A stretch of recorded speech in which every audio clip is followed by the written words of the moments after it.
gouvernement central. Les forces alliées seront soumises à la loi militaire du Reich allemand, ce qui implique son maintien de cette loi. Je croyais du Reich allemand. Oui, ça aussi. Les autorités militaires locales pourront prendre toute mesure temporaire en vue de rétablir l'ordre. Un compte-rendu des faits à la haute commission est toutefois obligatoire. Alors ce qui est amusant avec, si tu peux juste revenir en arrière, c'est avec les forces alliées seront soumises à la loi militaire du Reich allemand, ce qui implique son maintien. Donc cette loi, c'est celle de 92, qui dit que dès qu'il y a une menace sur le territoire, on peut décréter l'état de siège. Et cette loi, la France peut en user, et le Reich allemand peut en user également. Donc c'est le premier qui tire la corde, qui va pouvoir utiliser les dispositions de cette loi, et l'autre ne va pas pouvoir le faire. Donc on est nouveau pris en sandwich. Et on comprendra qu'il suffira à un moment de réquisitionner des Alsaciens pour aller à Oradour. Bien sûr. Hein? Bien sûr. On verra la construction après, mais c'est diabolique. Donc là, je remets hein, les articles 3C, 5 et peut-être l'autre, le 13, oui. Voilà. Compétence ennemie pour statuer sur les limites de l'introduction de la législation française. À la sortie de la guerre 14-18, les Allemands occupaient toutes les avenues du pouvoir et par voie de conséquence exerçaient les fonctions de magistrat. La composition de la magistrature en place était donc adaptée pour l'application du droit allemand. C'est cohérent au moins. Ainsi, les magistrats de culture juridique allemands ont eu pour obligation de connaître leur emploi français. Les magistrats de culture juridique française ont eu pour obligation de connaître le droit en très grande majorité allemand. D'où l'intérêt d'un institut du droit local. Tribunaux régionaux. Un magistrat doit être au minimum gradué en droit local. Ça, c'est l'article 9 du décret du 6 décembre 1918 qui dit ça. Ainsi, en matière pénale, comme en matière civile, le tribunal régional, donc la cour d'appel, siège à 3 membres, dont l'un au moins doit être gradué en droit local. Il doit y comprendre quelque chose. Mais il n'y a plus d'enseignement de droit local. Oui, donc il n'y a plus de magistrat. On va voir ça après. Donc, pardon, je vais poser la question. Donc, si on conserve ce personnel de la magistrature, c'est pour permettre à la politique de continuer de fonctionner. Bien évidemment. Et pour les questions linguistiques. Oui, traduction, etc. Oui. Quelque part, il faut une transition. Oui. Mais on va la tirer en longueur et puis Mais, question à part aujourd'hui, il n'y a aucun magistrat, on va dire à Strasbourg par exemple, français, qui parle allemand? Non. Je te montrerai des réponses de mails que j'ai, c'est fabuleux. Il n'y en a aucun. Pas qui connaissent ça. Ben, ils peuvent acheter leur paquet de l'autre côté de la frontière, oui. Ça, Pas l'allemand juridique. Il n'y a personne qui apprend l'allemand juridique. Rien que le recours en allemand, c'est pas le Bescheid, c'est le... j'ai plus le terme exact, mais ça correspond à quelque chose de très précis, si tu veux. Non seulement il faut pouvoir le traduire, mais il faut savoir en quoi ça consiste. Ouais, c'est le droit comparé, quoi. Et le maîtriser. Si André, tu peux passer. Tu parles pas de ça? C'est dramatique, ça. Voilà. Donc, tribunal, j'ai pas dit, tribunal supérieur, 2 magistrats sur 5 doivent être aptes aux fonctions de juge selon la loi locale ou gradués en droit local.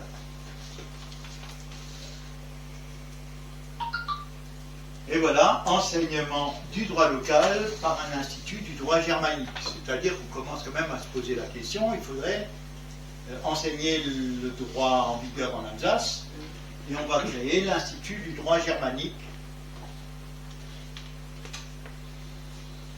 pour conférer aux juges l'aptitude nécessaire et leur donner l'accès à la graduation requise, l'Université de Strasbourg a été agréée par arrêté du 22 avril 1922 du ministre des Colonies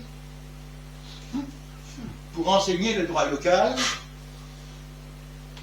par l'intermédiaire de l'Institut du droit germanique nouvellement créé à cet effet. Qui n'existe plus. On va voir. Le ministre des Colonies, etc., est approuvé la délibération suivisée du Conseil de l'Université de Strasbourg portant réorganisation à la faculté de droit des sciences politiques de cette université, de l'enseignement du droit local et création d'un institut du droit germanique. Voilà. L'enseignement du droit germanique a été un succès au point que l'Institut du droit germanique a été transformé en Institut du droit comparé par arrêté du 8 août 1923.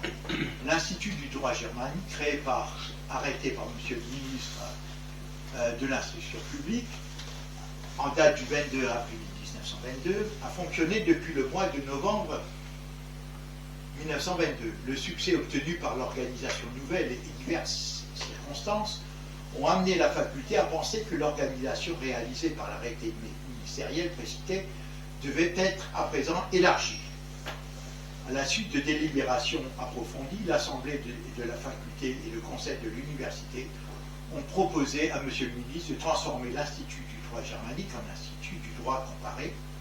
Ces propositions ont été consacrées par un arrêté de M. le ministre en date du 8 août 1923.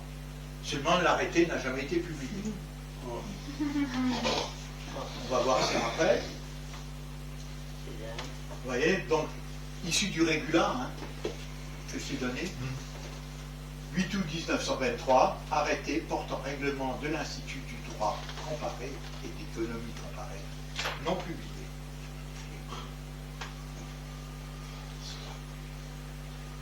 Donc, quand c'est sur le point de régler le problème, paf. Ouais.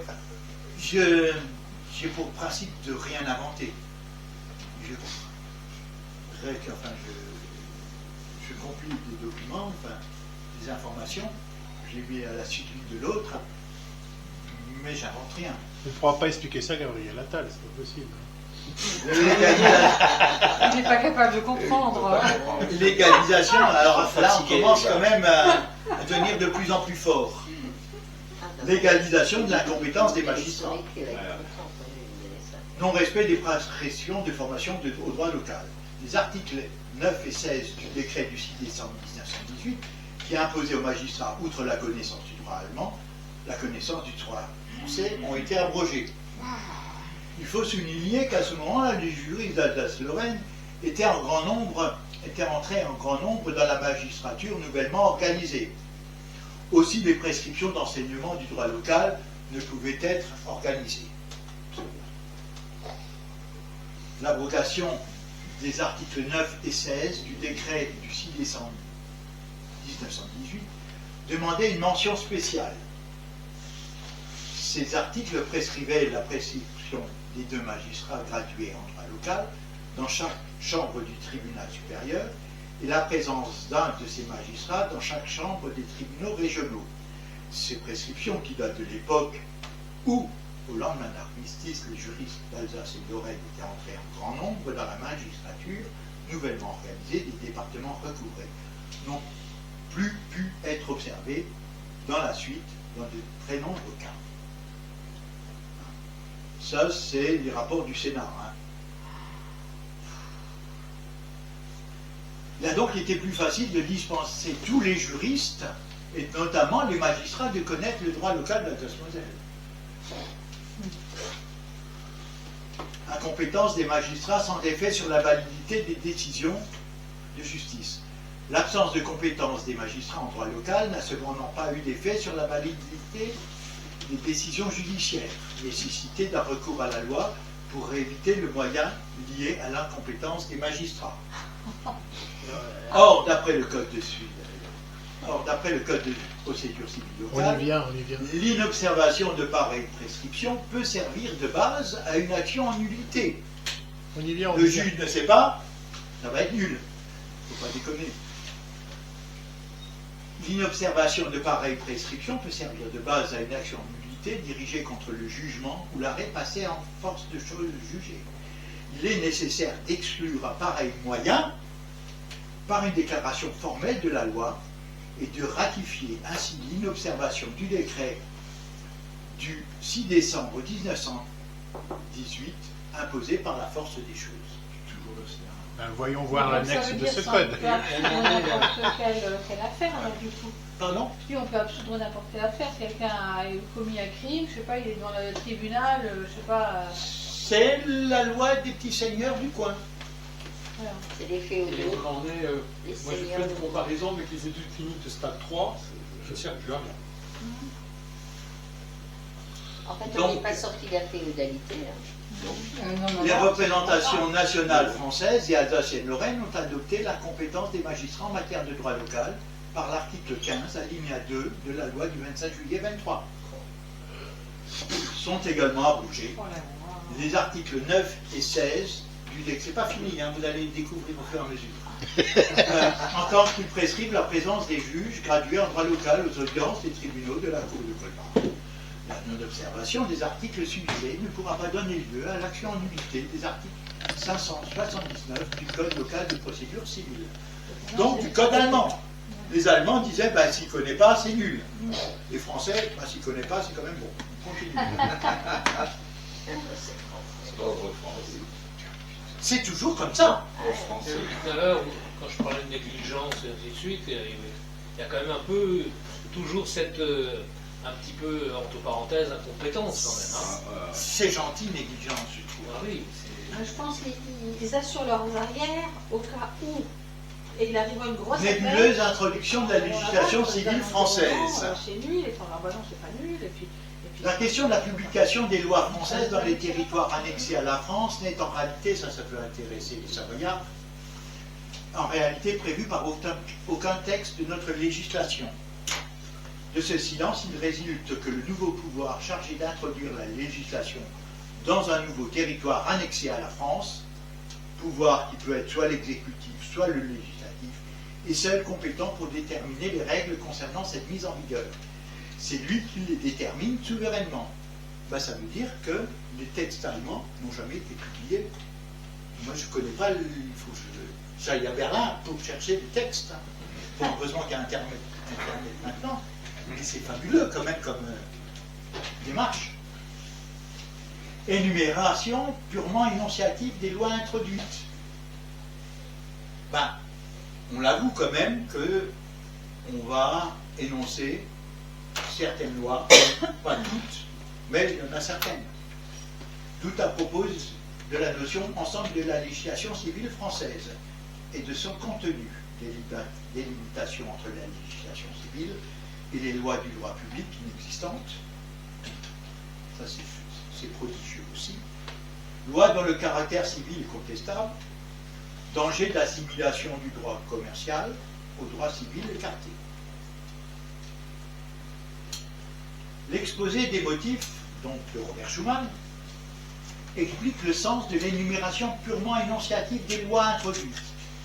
Malgré le soin avec lequel ce long catalogue a été dressé et revu à diverses reprises, il pourra naître des doutes quand il s'agira de définir la formule « Ensemble, on introduit l'ensemble de la législation civile française » et de savoir si telle ou telle disposition y est ou non comprise. Ce danger est quand même sensiblement réduit par le fait qu'une autre loi introduira à la même date l'ensemble des lois commerciales. La délimitation entre la législation civile et les lois de droit public, restera à faire. C'est-à-dire qu'on va introduire des lois de droit public dans la loi civile. Et ça va expliquer pourquoi l'Alsace est régie par des privés. Ce sera l'œuvre de la doctrine, pas la représentation parlementaire, et de la jurisprudence, le sous-exécutif, qui s'inspireront en cela exclusivement des principes du droit français, voire plus loin, etc. etc. Précision, Jean-Luc, la doctrine, c'est une sorte de synthèse de tous les avis spécialistes, magistrats, mais aussi professeurs, universitaires, etc. Oui, mais... Donc la faculté de Strasbourg. On est d'accord, et les magistrats allemands, les avocats allemands, etc. etc. Il est à remarquer d'ailleurs que l'article 1er énumère plusieurs lois dont le caractère civil est contestable. On ne pourra en tirer un argument pour une interprétation extensive du terme législation civile, aussi peu du fait que l'article 7 maintient expressément en vigueur les lois administratives. Donc, rappelez-vous, l'arrangement, l'article 5 de l'arrangement dit « L'administration reste confiée à l'administration allemande avec les lois allemandes ». Le projet de loi le confirme. Le projet a le souci d'être le plus explicite possible. Il souligne parfois que ce qui résulterait d'une simple interprétation, il règle certaines matières qui ne touchent, le mot matière est important, il règle certaines matières qui ne touchent que par un côté au droit civil. Là où il se tait, l'interprétation reprend ses droits. Ça veut dire que si ce n'est pas introduit, c'est pas introduit. Il n'y a pas d'interprétation à donner. Interprétation stricte. Nécessité de différer l'effet de la loi de 6 mois au minimum. Ben, la loi de 24 met du temps à être élaborée, et finalement on avait prévu de faire ça pour le 1er 24, le 1er janvier 1924, mais on se rend compte qu'on n'y arrivera pas. Donc on va introduire une notion de 6 mois sans fixer de date précise. Comme ça, de toute façon, on aura toujours les 6 mois de délai d'application. Les expériences faites et l'incertitude des délais nécessaires à l'adoption définitive de la loi font apparaître les inconvénients d'une date fixe pour la mise en vigueur de cette loi. Cette date qui devait initialement, donc originairement, être le 1er janvier 24, est remplacée par le 1er du 7e mois qui suivra la promulgation. C'est pas idiot. Votre commission espère néanmoins que la mise en vigueur de la loi ne pourra pas être reportée au-delà du 1er octobre 1924. Ça va rejoindre l'histoire de la 12e législature. Il faut à tout prix éviter que la 12e législature mette son nez dans cette loi. Donc il faut boucler avant le 1er juin 1924. C'est quoi cette histoire de 12e législature? Ben, il va y avoir un nouveau vote des députés. Nouvelles élections des députés. Fin mai, effectivement. Donc, si la loi n'est pas votée fin mai, ça va être les nouveaux députés qui vont devoir voter. Ils vont vouloir y mettre leur nez. Vous nous demandez de voter quelque chose auquel on n'a pas participé, il ne faut pas déconner. C'est les radicaux qui a fait d'impatience en quelque sorte pour eux. Tout s'explique, hein, c'est d'une subtilité. Est-il possible qu'en retardant la promulgation de la loi au 1er juin 1924, que le gouvernement ait obéi à l'intention louable de faire coïncider l'entrée en vigueur avec une date plus heureuse au point de vue des affaires? La loi du 1er juin 1924 relative à l'introduction des lois commerciales françaises pose dans le titre premier consacré aux dispositions générales le principe de l'introduction de l'ensemble de la législation commerciale française. Elle a jugé utile de donner, article 1er, une indication des principales lois composant cet ensemble, de manière à permettre aux tribunaux et aux justiciables de se rendre compte, au moins dans les grandes lignes, du contenu de cette législation introduite. L'énumération est simplement énonciative, ainsi que le souligne l'adverse, notamment. On introduit notamment telle et telle loi.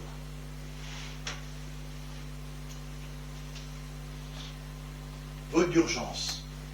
Ah oui, on se rapproche quand même du 1er juin 1924. C'est l'état d'urgence.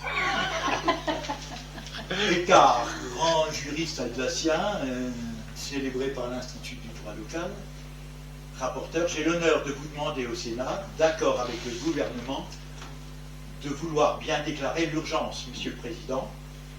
Je consulte les Sénats sur l'urgence qui est demandée par la Commission.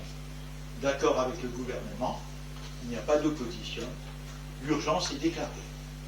La parole dans la discussion générale est à Monsieur le rapporteur. En outre, le Sénat n'a pas tenu à apporter pour voter avant les prochaines élections. Le pays n'aurait pas compris les raisons d'un report. Je vous prie instamment d'adopter le texte de la Chambre. Nous avions tout d'abord pensé que certaines modifications pourraient y être apportées. Mais étant donné que nous tenons essentiellement à ce que la loi soit votée avant les élections, bien évidemment, et le pays ne comprendrait pas qu'il n'en fût pas ainsi, je vous prie de voter sans modification le texte qui nous revient de la Chambre. Ben voyons. Donc, Très bien, très bien. Bah oui, l'urgence, c'est la procédure parlementaire accélérée. voilà, c'est ça, oui, oui. Voilà, donc personne ne comprend pas que ce soit. Mais il faut se grouiller pour pas que les nouveaux députés y mettent leur nez. Ainsi, le vote avant la fin de la 12e législature a évité que la 13e se penche sur d'éventuels amendements et comprenne la portée réelle du projet de loi. La 12e avait l'intention d'effectuer des amendements, mais c'était trop tard, ça allait mal tourner. Violation de la Constitution française. Le gouvernement, alors là, ça commence à être magique. Le gouvernement a violé une disposition de la Constitution française. Il n'a pas promulgué la loi dans le délai de 1 mois qui lui était imposé par la Constitution, et ceci malgré l'urgence pour laquelle il s'était entendu avec le Sénat. C'est-à-dire, quand on vote l'urgence, non, même pas. La Constitution de 1875 dit que la loi doit être promulguée dans le mois qui suit le vote du Sénat. Donc on a vu que le vote du Sénat, si tu peux... non, c'est bon. La loi a été votée par le Sénat le 8 avril 1924. C'est une loi du 1er juin 1924, promulguée le 3 juin 1924. On veut dire que c'est pas ça. Hors norme. Violation de la Constitution. Et là, on commence, on a le machiavélisme. On va voir ça. À cet égard, on ne peut s'empêcher de relever une irrégularité constitutionnelle. La loi a été votée par le Sénat le 8 avril 1924 et devait par suite, au terme de la Constitution, être promulguée dans le mois qui suivait. Mais il n'en a pas moins violé une disposition de la Constitution qui paraît au demeurant sans sanction. On a toujours la loi de 1924. Si au demeurant l'irrégularité n'a pas frappé la loi d'inconstitutionnalité, celle-ci permet de verrouiller la souveraineté du Reich allemand sur la matière commerciale. C'est parce qu'on viole la loi civile, la